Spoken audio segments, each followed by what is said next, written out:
Good afternoon friends. দেখুন, আমি এতটাই গাছ পাগল হয়ে গেছি না যে কি বলবো আপনাদের।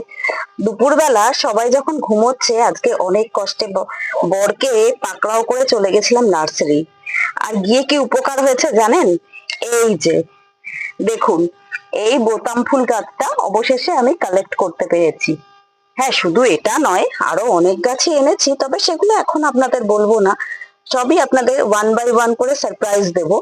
তবে আপাতত এই যে, আর দেরি কিসের, চলুন চটপট রিপোর্ট করে ফেলি। অনেক দিন ধরে একে কিন্তু আমি খোঁজ করছিলাম, বীজও এনেছি মাঝে এবং বসিয়েওছি, তবে এখনো সেখান থেকে কোনো চারা বেরোয়নি। তো তারপর যখন আজকে এটা পেয়ে গেলাম, সোনায় সোহাগা বলতে পারেন আর কি। তো যাই হোক, আমার ভিডিওটা যদি আপনাদের ভালো লেগে থাকে, অনেক অনেক ভালোবাসা দিয়ে আমার পাশে থাকবেন। আর হ্যাঁ, চ্যানেলটা সাবস্ক্রাইব করতে ভুলবেন না কিন্তু। টাটা।